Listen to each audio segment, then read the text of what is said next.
Resident Evil, one of the biggest horror series in the gaming industry with a long lineage of games, one of Capcom's prides and joys, Village is set to push the limits of the Resident Evil franchise with cutting-edge graphics and a bold new world design. The game released on the 7th and can be found on PlayStation 4 and 5, Xbox Series X, Xbox One, Steam and Stadia. I've always found the Resident Evil series to be an interesting breed with a variety of games, some of which try to reinvent the genre and a few spin-offs that clearly missed the mark. This new game is a continuation of Resident Evil Biohazard and seeks to tie up the story for Ethan Winters, our protagonist. Without further ado, let's dive straight into it. Let's break it down.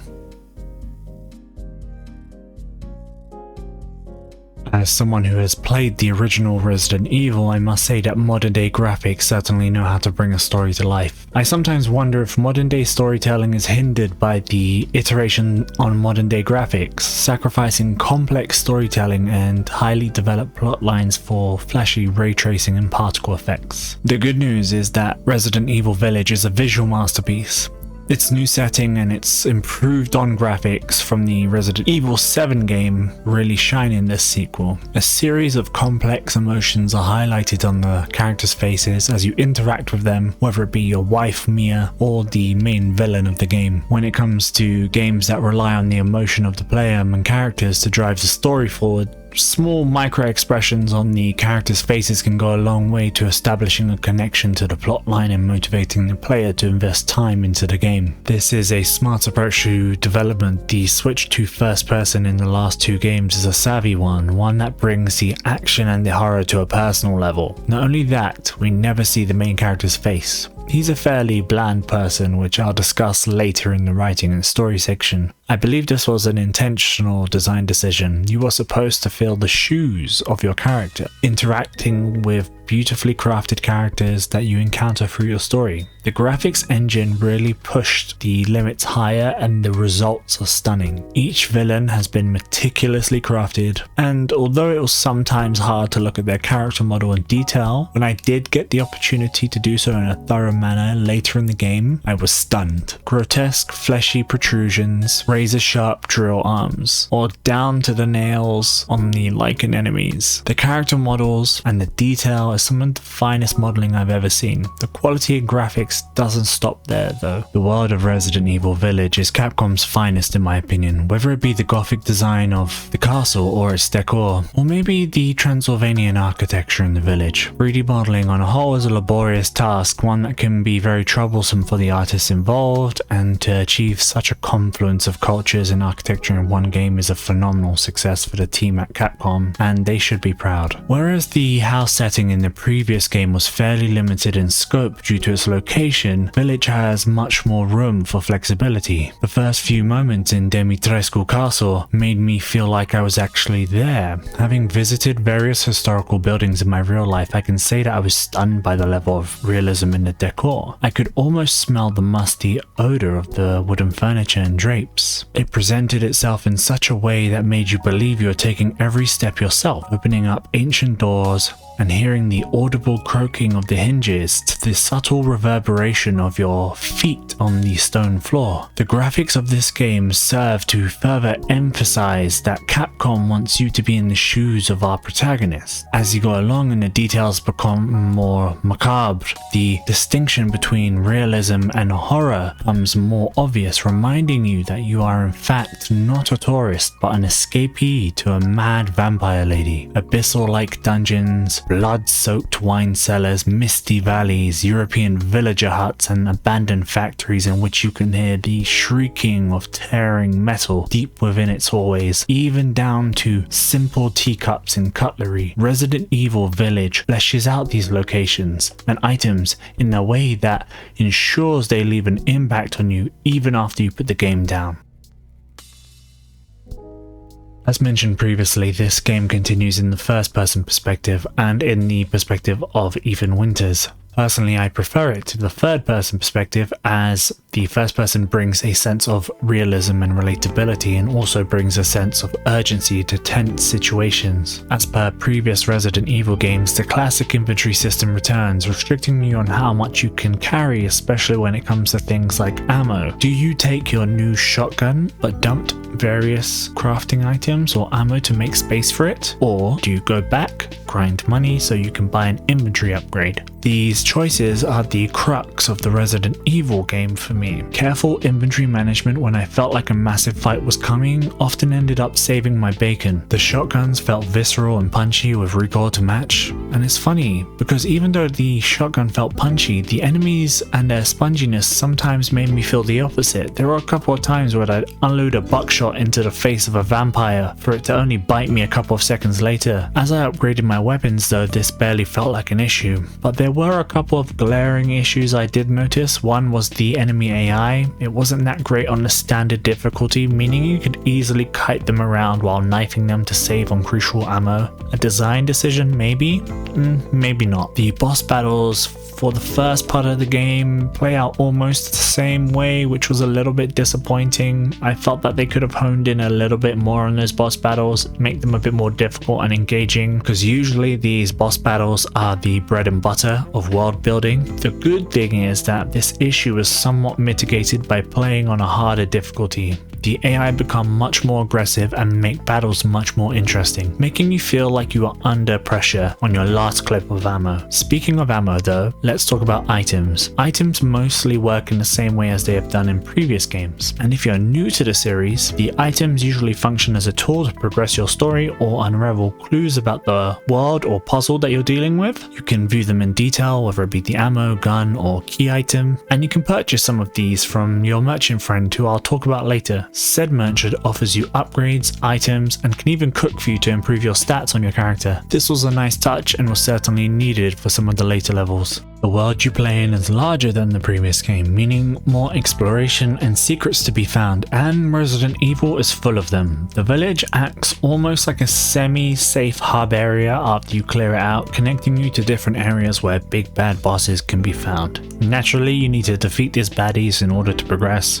each boss bringing their own theme and spin on enemies. I would have liked a bit more variation on the types of things you needed to do to progress the story, but at this point, it's classic for Resident Evil. Go here, get this item, unlock this door or switch, and it's a classic recipe, and I don't see Capcom diverging from it anytime soon. Pacing of the game never really slows down until just after the halfway point, where you are charged with solving a plethora of puzzles and surviving in a creepy dollhouse without your weapons, at which point the game goes full in on the action, and some people may not like that. I do understand the dynamics of having slow terror and having moments where you're literally all guns blazing, but that can really hamper the ability to feel dread from the enemies. Behemoth-sized enemies feel less threatening when the pace is racing and you have a loaded grenade launcher pointed at their face. There is no shortage of ammo either. Granted, I did play very conservatively in the first half, essentially knifing all the enemies I encountered, especially the flying ones. Creating a positive ammo economy made the game a lot easier. As we are on the subject of pacing, I feel like you can approach Village in two ways. Either you can spend no money on consumables and only spend money on guns and upgrades, playing conservatively with a knife and using environmental objects, or you can go in all guns blazing from the get-go.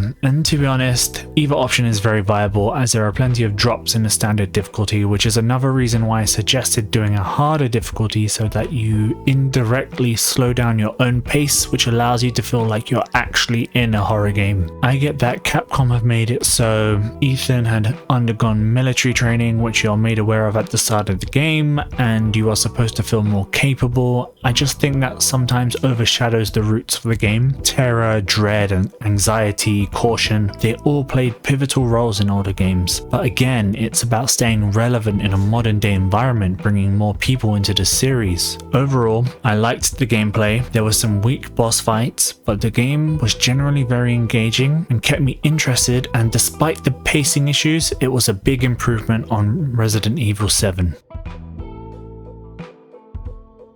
Resident Evil Village is a continuation of Resident Evil Biohazard. We are following the story of Ethan Winters, and as far as main characters go, Ethan is blander than white rice. The colourful and somewhat demented characters he deals with are what brings seasoning to the story. If you haven't played the previous game, I'd recommend a recap video. Village does provide one, but it's not exactly in depth and it only skims the surface. So here is the basic premise of Village, just in case you didn't play the demo. Ethan is living at home with his wife Mia and his daughter Rose. Suddenly his house is invaded by Chris Redfield, a protagonist from the previous Resident Evil games, and his team. After some dramatic events unfold, Ethan wakes up outside in the middle of a forest and slowly makes his way into a European-themed village with his daughter Rose missing. Ethan embarks on his journey to rescue her, following breadcrumbs left by residents of the village, and in typical Resident Evil fashion, things quickly go to hell. I have to say, I find the denizens of Village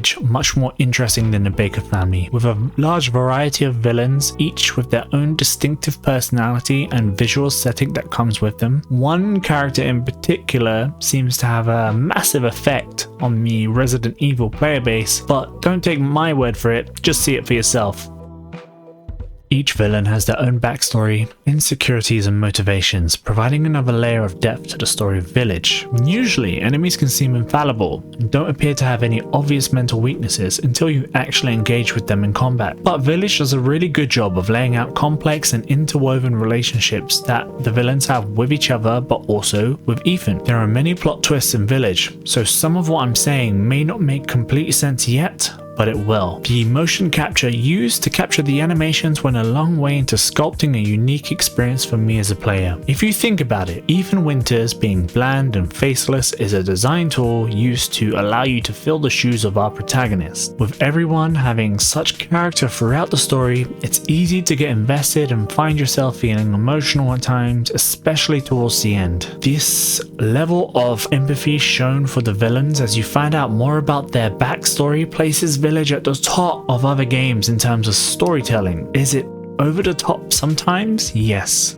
Totally. But I can see that this was done to solidify each encounter as some of the best encounters in any of the games. What I do find quite perplexing though is the fact that the final boss character isn't fleshed out anywhere near compared to anyone else. We can find small tidbits of information about them, but never really learn about their motivations or why they became that way. Whereas Lady Dimitrescu has a fleshed out story, which you can gather from books and notes laid around the castle. And while the game does a good job of highlighting her assets to the player, only serving to invest the players in said character. That being said, Village functions in a way that the story from Resident Evil 7 is also brought to its conclusion, tying up any loose ends or questions we might have had as players. The characters all play their parts in assisting with that conclusion, and ultimately Capcom does a really good job of closing the arc. Even though some characters might have not had as much spotlight as others, I also am of the understanding that this particular kind of game offers a specialized experience and cannot be prolonged for fear of ruining the quality of the story that it's expertly known for.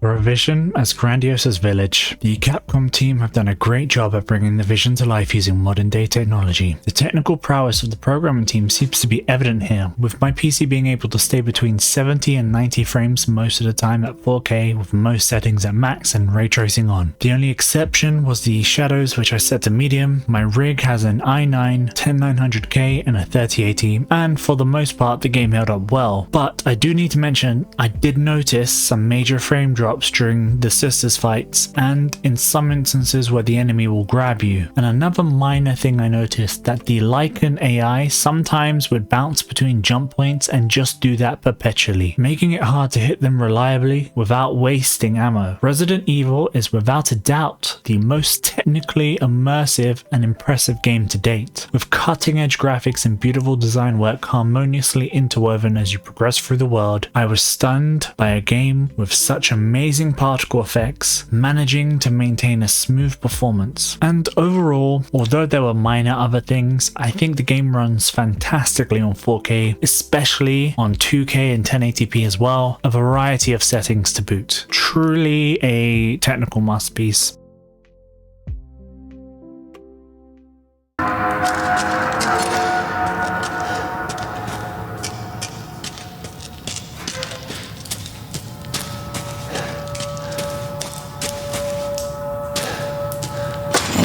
believe Cassandra caused all this mess.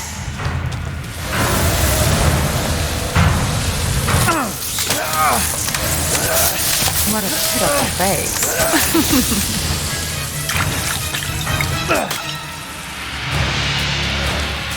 I hate stupid men.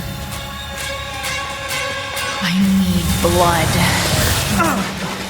Wet, bright red blood.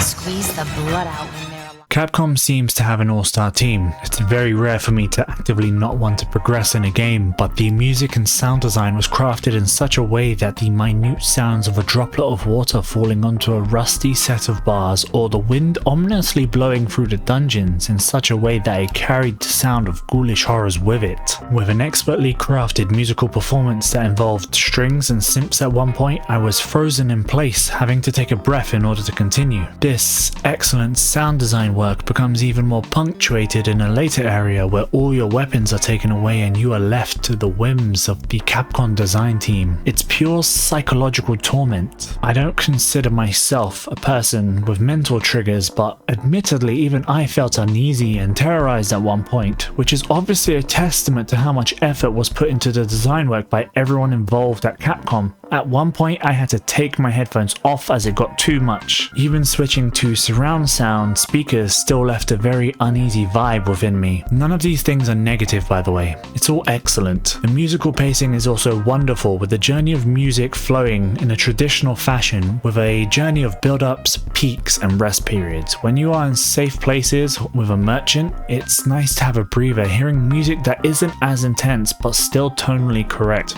The music just as easily shifts up a gear towards the game's action set pieces, providing some exhilarating soundtracks to match the high-octane battles, just as smoothly as it downshifts to more emotional and tender moments, highlighting the vulnerability of the humans involved in the world. This excellent confluence of music, emotions, art style, graphics really is what sets Resident Evil games on a podium of great horror games. Hey guys, hope you enjoyed the review. As always, I enjoyed making it. Resident Evil has secured its spot in the horror podium. Resident Evil Village is no different in that sense, with immersive storytelling, phenomenal sound design, and really modern day, beautiful graphics. Honestly, it was a treat. Lady D fans out there will love it. For that reason, I'm going to give it a green light. For those of you who are new to the channel, stick around. I'm going to show what that means on the next slide so you can use that as a reference for my future reviews. Guys, I have a couple of options for the reviews. I think the one that I'm leaning into is Biomutant. I've been super excited for this from the get-go. I've been following its journey, and apparently it's supposed to push open world boundaries here, and it's going to show some real growth in a Paragon-like system. I'm pretty excited for it. I think that's what I'll be covering, but I'm open to suggestions, so leave them down in the comments. Guys, if you liked the video, don't forget to like. If you really loved the video and you're new to the channel, drop a subscribe, why not? And guys, I'm Alex, this is the Bearded Breakdown, and I'm going to see you on the next one. See ya.